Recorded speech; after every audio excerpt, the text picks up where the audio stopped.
stories of our ancestors are not history. They are part of who we are today. It's about time we introduce our children to their real heroes. Luqmay, honouring great people of the past. People of the cave. Do you know why an apple falls down from the tree? It falls down because of gravity. Gravity is a law of nature. Likewise, it is the law of Allah to help young people when they get stuck in problems, especially those young people who love Allah, and those young people who are not afraid to speak that which is correct and true.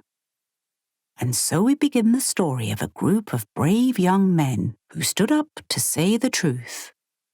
These men lived in a city which was ruled by a king who did not believe in Allah.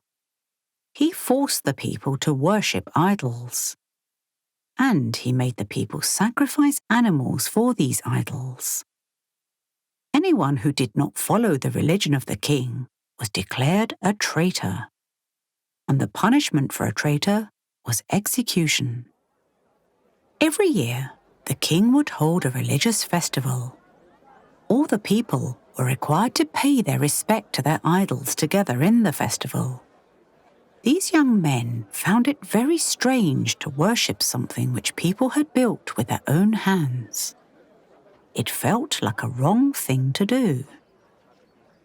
They thought and thought about who they should worship, and finally realized that God is the one who has created everything. Allah is the God of all. So they quietly left the festival and gathered under a tree. There, they sat silently until one of them spoke. We have left our families and the festival and gathered here. Do all of you think the same as I do? I think that the king and people are wrong. Idols are just helpless stones. True God is Allah, who has created all of the world. And so, sitting under a tree, these young men decided amongst themselves that they would worship none besides Allah. They set up a separate house of worship where they gathered to pray to Allah. Soon, they became the talk of the town. Rebellious and reckless, so typical for youth these days. They should be ashamed for humiliating their families like that. New fashion is all right, but new God? New place of worship? That's too much. The news reached the king, and he got them captured. They were dragged as captives in the court of the king. All the people of the town were gathered. The king's really mad. I hope he isn't too hard on them. They brought this upon themselves. They should have seen what was coming for them. Messing with our gods like that. The king demanded, Explain yourselves! The young boys were terrified. But Allah strengthened their hearts with courage, and they stood up. Our God is the one who created the sky and the earth. We will not worship anyone besides Allah. The people of our town who worship idols are senseless. They don't have any proof of what they do is right. The king was enraged at what they said.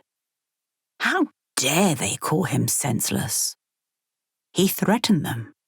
If you do not turn back to worshipping idols, I will kill you all! And he threw them in prison. Serves them right, pesky youngsters. This is what you get for humiliating the gods. The young men, with the help of Allah, escaped from the prison. The king sent his men out to look for the young men at all costs. Prisoners have escaped! Prisoners have escaped!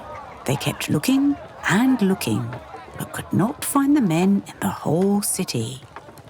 It seemed like they had vanished.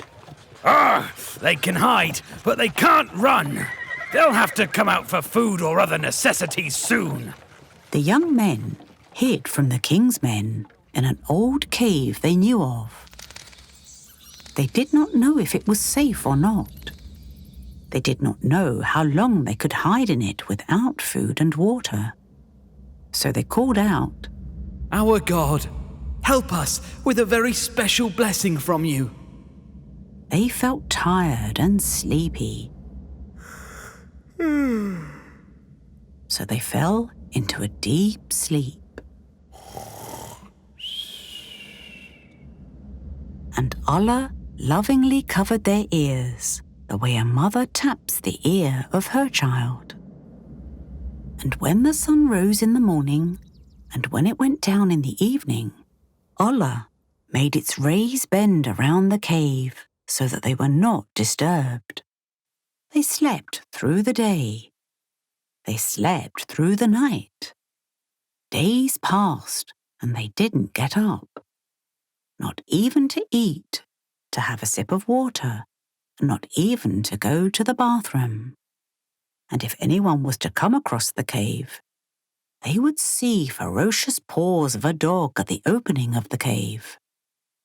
Their hearts would fill with terror and they would flee. This was how Allah protected them. When they woke up, How long did we sleep for? I think we slept almost a whole day. said another one, Nah, I think we slept for an hour or so. said another, Hey, Allah knows best for how long we slept. I am starving. One of us needs to go get food from the city. said another of them. So they collected whatever money they had and sent one of their companions to buy food. Be careful. Don't let anyone recognize you, else they'll kill you on the spot. They warned their friend before he left. The young man reached the city, and as much as he tried to go unnoticed, he couldn't. People stared at him and whispered to each other. So old-fashioned. Is he playing a prank? What odd dress sense. Must be from a far-off land. When he handed over a silver coin to the shopkeeper for the food, the shopkeeper was taken aback. This coin is centuries old, exclaimed the shopkeeper.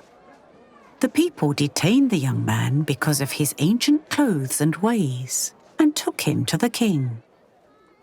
The young man was surprised to see a new king. The new king was a righteous man of Allah. When the young man narrated his story to the king was shocked. The king exclaimed, You have woken up after 309 years. The cruel king you are talking about is long dead. The new king honored these young men for their strong faith. It is said that after meeting the new king, these young men went back to lie down in their cave. And it was then that Allah took away their souls and they died. To hear more stories like this, like our Facebook page and visit our website, luqmay.com.